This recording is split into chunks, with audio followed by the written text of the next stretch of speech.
Olá, tudo bem? Vamos falar hoje um pouquinho sobre história do direito, mais especificamente sobre o direito canônico. Bom, o que vem a ser o direito canônico?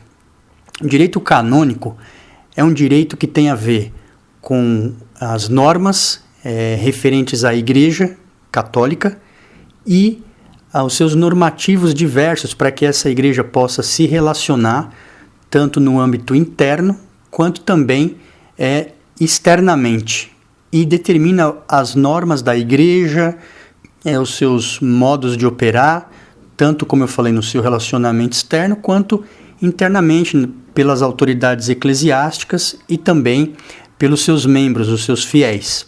Você pode perguntar, por que isso pode ser interessante? Qual que é a importância disso? Ora, o direito ele vem se formando há muito tempo, ele começa a sua formação na antiguidade e especialmente ele tem um período de sistematização muito grande na época do Império Romano. E ali é onde a gente tem mais, de forma mais pragmática e sistematizada, a doutrina do direito, não é?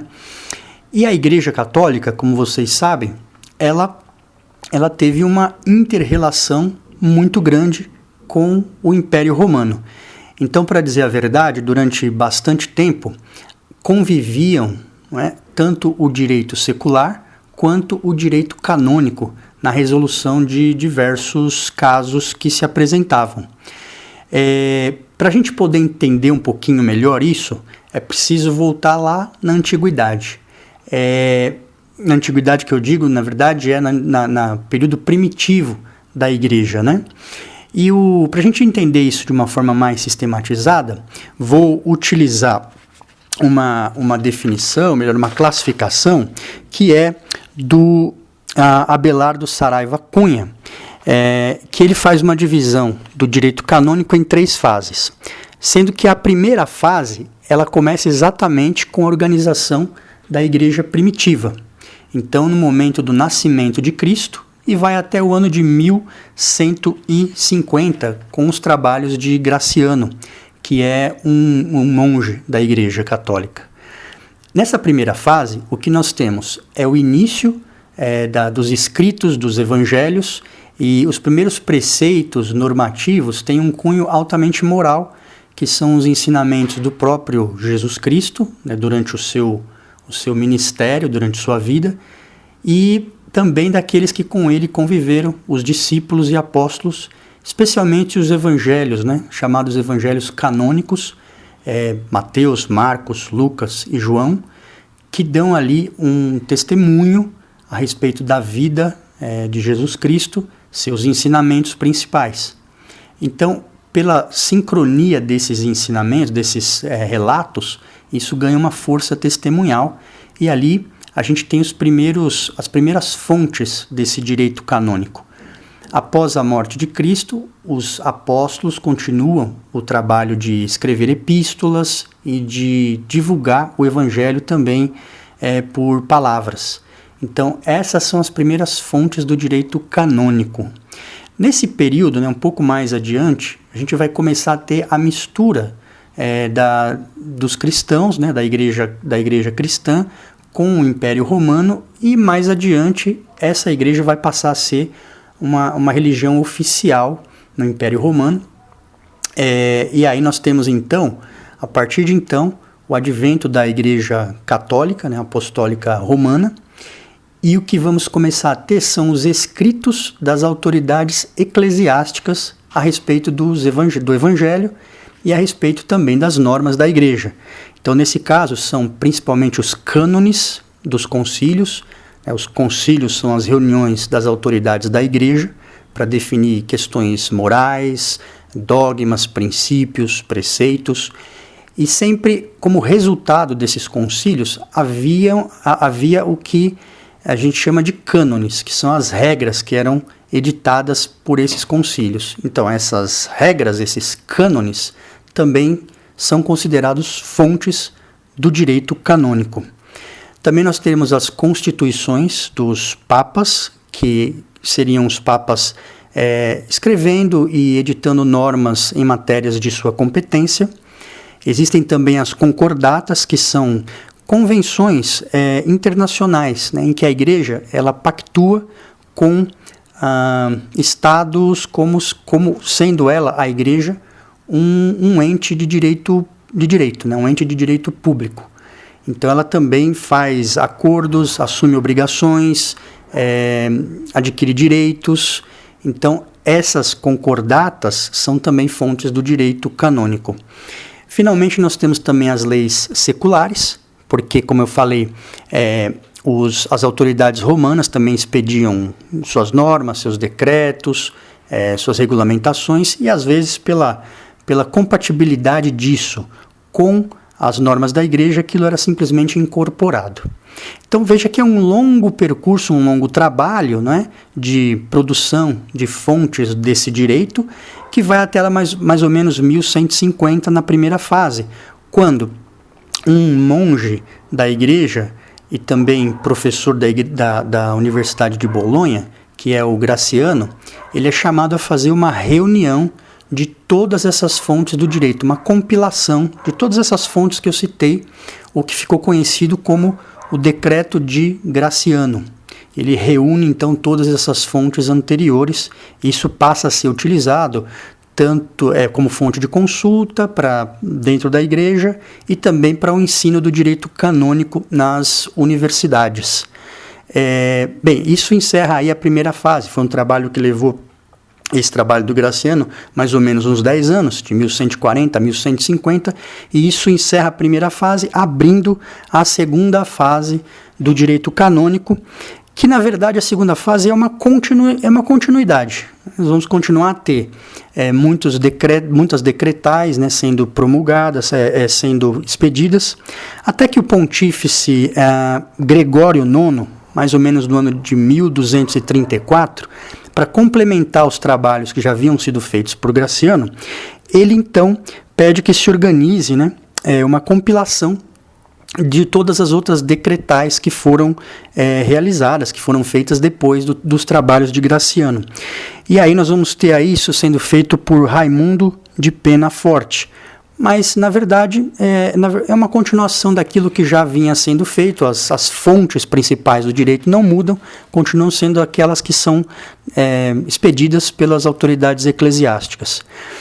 Mais adiante ainda, só para exemplificar, só para a gente ter direitinho essas fontes, a gente já tem o Decreto de Graciano, e depois nós temos também esses decretais, né? Os decretais de Gregório IX, então são 2 até agora. Mais adiante, o Papa Bonifácio VIII, muito interessado também em complementar os trabalhos anteriores, né? Tanto os decretais do Gregório quanto o decreto do Graciano, para que pudesse o direito canônico ter um pouco mais de robustez para ensino nas universidades, ele pede que se faça uma nova compilação de todas as decretais que foram sendo expedidas após aquele período.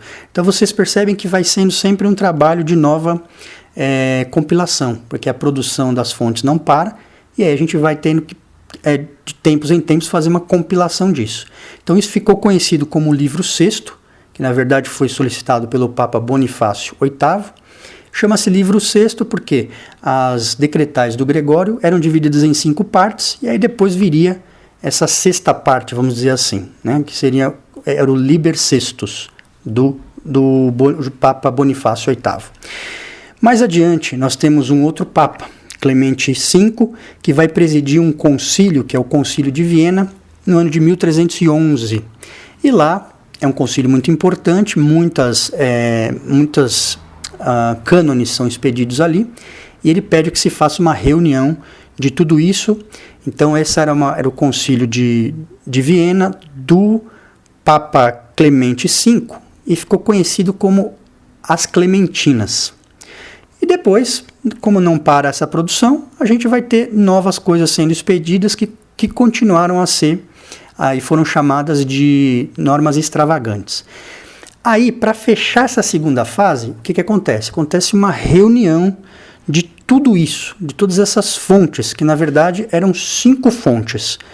Era o Decreto de Graciano, as decretais do Gregório IX, o livro sexto do Papa Bonifácio VIII, mais as clementinas do Papa Clemente V e ainda as normas extravagantes, aquilo que saía além dessas outras fontes. Então, essas 5 fontes do direito foram reunidas num documento, né, que se chamou Corpus Iuris Canoni. Melhor, Corpus Iuris Canonici. Corpus Iuris Canonici. Então, isso tudo foi juntado, e aí nós tivemos um grande compilado dessa história do direito até esse momento, que fechou, então, a segunda fase. Depois, a terceira fase é muito simples. A terceira fase significa simplesmente o quê? Que essa produção das autoridades eclesiásticas, né, dos concílios, continua a ocorrer, e mais adiante, lá na frente, como tinha muitos concílios importantes, com novas normas sendo expedidas constantemente, por exemplo, falando a respeito do Concílio do Vaticano de 1870, que falou sobre o dogma de que o Papa é infalível, né? E outros nesse sentido, falando sobre normas de eleição do Papa. Enfim, a produção das fontes do direito canônico não parou. E lá em 1917 foi feita novamente uma outra reunião de tudo isso, e aí recebeu o nome, em 1917, de Codex Iuris Canonici. Então não confunda. Fechando a segunda fase, nós temos o Corpus Iuris Canonici. Corpus. O que fecha a terceira fase em 1917 é o Codex. Codex Iuris Canonici, que por sua vez é dividido em 5 partes. A primeira parte falando sobre normas gerais, a segunda parte falando sobre das pessoas, terceiro, das coisas, quarto, dos processos e quinto, dos delitos e penas. Olha que coisa interessante, essa divisão que foi feita, né, desse códex é muito, muito próxima daquilo que a gente conhece no direito civil, né, que trata de normas gerais, né, o Código Civil, por exemplo, trata de normas gerais, depois ele fala das pessoas, depois ele fala das coisas, depois ele segue falando dos processos e assim por diante, né? Então, para você ver a proximidade que tem essa relação do direito sacro, né, do direito sagrado, vamos dizer assim, direito canônico, com toda a produção do direito romano, que por sua vez veio a inspirar todo o Código Civil que nós conhecemos hoje, aqui pelo menos no Brasil, né? Influenciou várias regiões do mundo esse modo de pensar direito, tá bom? Muito obrigado, espero que tenha sido proveitoso para você e que você aproveite aí, talvez vai fazer uma prova relativa a esse assunto e quem sabe o direito canônico não lhe é cobrado também. Um abraço, até mais. Tchau, tchau.